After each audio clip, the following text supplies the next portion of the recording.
One time for your mind, Scarface in your mind. What's up, everybody? To all the Joey G-ites out there, it's Joey G. What's going on this Monday, September the 8th, 2014? What's going on? The title of the show is Raw vs. Nitro. As I told you, I was going to be doing a Monday Night Wars thing, and this is part one of it. So let's just jump right into it and basically tell you how this started. Okay. Back, if everybody remembers, in 1995, wrestling was a boring time. At that time, I was in 12th grade of high school. And I kind of got out of wrestling. I mean, I loved wrestling, and then by like 94, when Hogan jumped to WCW, I kind of drifted away. I got out of it. You know, it kind of got gay to me. It got corny. I didn't like it anymore. You know what I mean? It was just, you had Hogan in WCW, fighting Flair at Bash the Beach 94. I mean, I remember that. I mean, it was just like weird. It was like they were trying to relive WrestleMania 1 in 1994, which was 9 years later, because WrestleMania 1 was in 85 at the Garden. But this, Bash the Beach was in Orlando. Mr. T was there. Shaq was there. Hogan's first match, he wins the world title. You know what I mean? Which was a jab at Sting, if anybody remembers back then, because they had two titles. They had the WCW title, which looked like a WWE belt, but that was the WCW title. Then they had the International World Championship, which is the World Heavyweight Championship that's been in WWE since 2002, and was a WCW title, the NWO title, the old NWA title. I mean, the real, how do I put it, Ted Turner, Jim Crockett belt, the real original one. That was the international belt. But they sanctioned them. Flair won the sanction, and he kept the original one. I mean, the other one was it didn't look right in WCW. It just didn't. The WWE titles didn't look right. And it looked like a WWE title, the old WCW title that they brought in for like a year when Flair brought the WCW to the WWE and called it the Real World Championship. But then they brought the belt back, but they brought a new belt in, and Jim Herd, and it messed everything up. And that was kind of what brought to the Monday Night Wars. And they needed an executive producer, a guy who knew his wrestling. So, out of nowhere, a young guy by the name of Eric Bischoff put his name in the hat. And I remember reading a book, and DDP, standing next to Cactus Jack, said, Mick Foley said, I think Bish is going to get the job. And Mick Foley was like, Eric? And then he was like, yeah. And that's when everybody was on good terms with Eric. Even Mick Foley, and he is to this day. They made amends for that comment he had Shivani made when Foley won the belt in WWE. And Bischoff became, the producer. Ted Turner gave him a checkbook, said, sign whoever you want to sign. Before you knew it, Mean Gene was there. He was in the back of the limo, Starrcade 93, when Flair fought Vader. He was in the back of the limo with Flair. Like, Flair rode, it was in Charlotte, so Flair, they tried to make it like a Rocky thing. Flair rode from his house to the arena against Vader. His career was on the line. I remember we rented that Starrcade at my boy Chicky's house in December of 93. And Flair won the belt, and he was a face. He was a good guy. And then he slowly but surely in 94 turned into heel, and Hogan got there, and I remember seeing it thinking, yeah, it'll get good. But if you remember, when he first got there, they cheered him. But the people grew. They were tired of seeing that red and yellow shit. They were, especially his WCW song. He was born and raised in the U.S. of A. That shit was turdy, nerdy, boring. It just sucked. I don't even know what the hell I just said. But that's how bad it was, what I said.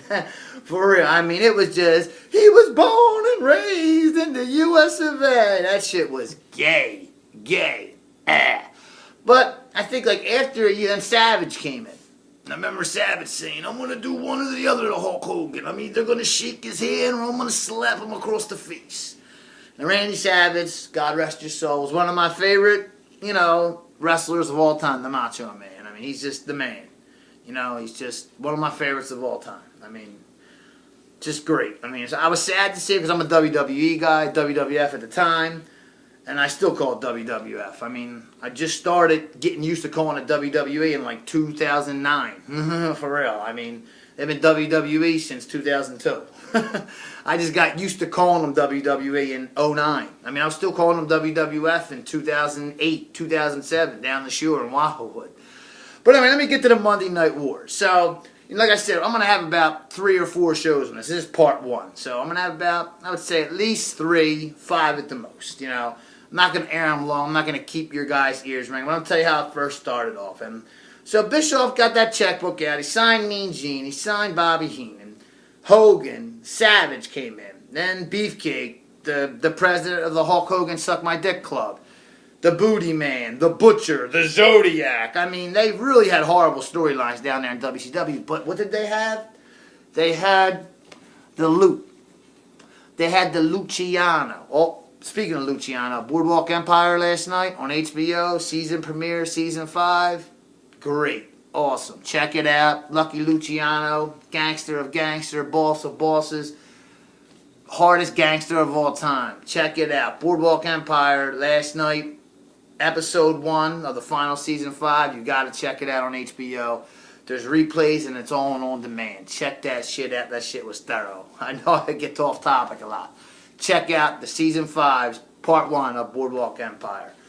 But you know, WCW had all that loot. So then they had the show WCW Saturday night. Eric Bischoff got him into what is now the Impact Zone, or around the Impact Zone. He got them center stage, and that was their spot. You know, they did the 6 o'clock, 6:05 show on TBS every Saturday night to 8:05. That was their big show, and WWE had Raw on Monday night. But it didn't matter. WWE was still better. It was mainstream. It was New York. I mean, it was a new generation, but the new generation was taking off. You had my favorite of all time, Shawn Michaels. Another one of my favorites of all time, Scott Hall, Razor Ramon. The whole clique. I love the whole clique besides Triple H. He's the only one I really don't like. I mean, and I still like him a little bit, but he's the least of the clique. I mean, they were just, they were basically running shit behind the stage. They were telling, like Vince would say, when Hogan and Savage and Duggan and Andre and all them were here, and even Jake and Honky Tonk and Ricky Steamboat, they would never tell me what to do. The clique was always giving Vince ideas, even if it was against them, even if it was having Diesel lose or one of them lose.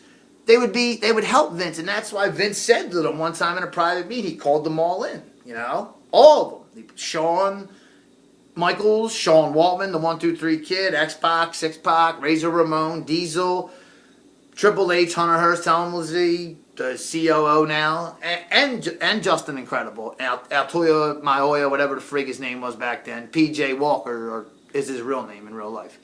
Called them all into his office, and Vince said, how do I become a member of the clique? Because he knew the clique and BSK, the Undertaker's gang, which was the Undertaker, Yokozuna, the Godwins, and I don't know who else. But it was like BSK and the clique. And they basically ran shit behind stage, you know what I mean? I mean, Clique had good ideas, BSK had good ideas, you know what I mean? It was like Shawn and Kevin were the leaders of the clique, and Yoko and Taker were the leaders of BSK. And they were all good friends. Taker and Yoko were best friends. Taker and Henry Godwin were best friends. I mean, I don't know if Crust was in there or not. I'm not sure. But, I mean, to get back to start out how the Monday War started, they just didn't like each other. So Ted Turner called a meeting one day and said to Eric Bischoff, how do I compete with the WWF, the WWE? Eric Bischoff, if you ever saw the Monday Night Wars video, said, I didn't know what the hell to say. And he said, give me prime time. Give me prime time. He didn't even say Monday night in the beginning. He just said, give me prime time. It could have been Monday, Tuesday, Wednesday, Thursday, or Friday. But he said, I got to compete with the WWE. So he said, give me prime time. They gave him prime time. You know what I'm saying? So they gave him a Monday night. You know what I'm saying? 8 o'clock to 10 o'clock. I think that's what it was in the beginning. Raw was only an hour at that time. Or they just started at 2 hours. It was like 8 to 10. Both shows were like 8 to 10. Raw might have been 9 to 10. Yeah, Raw was like 9 to 10. Raw didn't start 2 hours to like the end of 95. They were 8 to 10. They were 9 to 10 before that. In the beginning, they were 2 hours Raw. And then, because they didn't have no competition, WCW wasn't much competition, so they just went to 1 hour on Monday nights. And then NITRO came on. Don't smoke, kids, as I always tell you. Lex Luger, who less than 24 hours, I'm talking about 15 hours before that, was wrestling for the WWE, working for Vince McMahon in Halifax, Nova Scotia, and pops up in the Mall of America, Minnesota on the debut episode of Nitro, and that's what started the war. Right there. Basically, that's part one. That started the war. I mean, that September 4th, 1995, I mean, that was also the same week Ricky Waters said about his first game with the Eagles. For who? For what? Remember when Randall threw him that pass and he missed it? And he said, for who? For what? I'll never forget that shit. I'll never forget that. Listen to that in my dad's car coming home on sports radio, and Ricky Waters saying, like, why didn't you make that catch? For who? For what? As you all know, I'm wearing my Randall Cunningham jersey. If you can't see it, I try to get it down as much as I can. You know what I mean? I don't know if you fans can see it, but it is an old school Randall Cunningham. You know what I'm saying? My favorite Eagle quarterback of all time. I don't give a shit what anybody says. And Eagles, good win yesterday. Had me scared for a second with them Jacksonville Jaguars, but we did win. But that set the tone for the Monday Night Wars. And that's what as far as I'm going to go on that. And then you see Luger take a shot at WWE. I'm tired of playing with kids. You said to Hulk Hogan, you wear that WCW belt. That makes you the number one man in this business. And Luger kind of like, when he did that promo, Luger never was the greatest promo guy. He said, I'm tired of playing with kids. So basically right there, he's saying, I'm playing, you know, I'm wrestling with men and they're older. Basically saying that they're dinosaurs. Because Hogan, I mean, he was what, 42 at that time? I mean, he was WCW's biggest draw. I mean, Flair was like 46, 45. Savage was like 44. I mean, I love Savage. Savage could be 64 and I would still love him. You know what I'm saying? He's just the man. I mean, I'm not a fan of Dick Flair, and I was never really a Hulkamaniac except when he was with Randy Savage. That was it. I mean, WrestleMania 5, when the Mega Powers exploded, I was all for the Macho Man. Rest in peace, Macho Man. You're the man. Mr. Perfect, rest in peace. And Ravishing One, you know how he did it. I wish he would have did Cheryl Roberts in the crowd that time. But, you know, rest in peace to Rick Rude. And Scott Hall's doing good. That's great. And I'm going to have a lot more about the Monday Night Wars. I mean, the NWO, you know, how WCW just ruled for 83 weeks. The whole year of 1997, Raw didn't win once. But who still came out on top? That's why this will probably be about...